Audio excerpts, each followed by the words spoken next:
Frequency 1000 hertz है, frequency कितनी है 1000 हर्ट्ज, तो ये टाइम पीरियड कितना होगा, time period equals to question marks अगर लिखा हो तो क्या करेंगे, तो हम सिंपली पहले इस हाइलाइटर को हटाते हैं, हम सिंपली क्या करेंगे कि यहां पे लिखे frequency is equals to 1 upon time period. Frequency किस चीज में होनी चाहिए, तो सर आपने लिखा है यहाँ पे क्लियरली कि फ्रीक्वेंसी जो है हर्ट्ज में होनी चाहिए। इसका स्पेलिंग होता है HERTZ और शॉर्टकट में इसको लिखते हैं H और Z, HZ इसको शॉर्टकट में लिखते हैं। ठीक है, क्लियर क्लियर, जैसे सेकंड को शॉर्ट में S लिख देते हैं।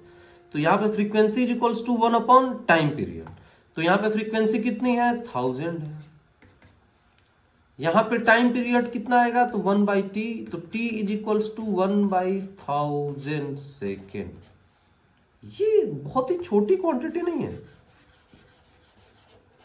1/1000 सेकेंड, ये क्या है सर, तो ये टाइम पीरियड है इसका, इतना छोटा, हाँ इतना छोटा टाइम पीरियड आता है। क्यों, क्योंकि फ्रीक्वेंसी क्या है, तो frequency is defined as the number of oscillation per second. Frequency क्या है, तो number of oscillation per second. तो एक सेकेंड में जो फ्रीक्वेंसी है वो कितनी रही, तो एक सेकेंड में 1000 बार ऑसिलेट किया, एक सेकेंड में कितनी बार ऑसिलेट किया है 1000 टाइम्स ऑसिलेट किया है, तो एक बार ऑसिलेट करने में कितना टाइम लगाएगा, तो 1/1000 लगाएगा। अच्छा, इसको यूनिटरी मेथड से एक बार देख लें, यूनिटरी मेथड लगाइए यहाँ पे, इसको करते हैं ऊपर, ठीक है, इसको करते हैं इरेज, यहां पे लगाते हैं कि एक सेकेंड में मतलब 1000 टाइम्स ऑसिलेशन किया है एक सेकेंड में, 1000 टाइम्स ऑसिलेशन, ये जो 1000 लिखा हूं 1000 टाइम्स ऑसिलेशन किया है, टाइम कितना लिया है एक सेकेंड लिया है, तो 1 टाइम ऑसिलेशन कितने में करेगा, 1 टाइम ऑसिलेशन कितने में करेगा, तो सर 1/1000, यही तो हमने यूनिटरी मेथड से सीखा है। तो ये हमारा हुआ फ्रीक्वेंसी निकालने का तरीका, और फ्रीक्वेंसी को हमने बता दिया the number of oscillation per second.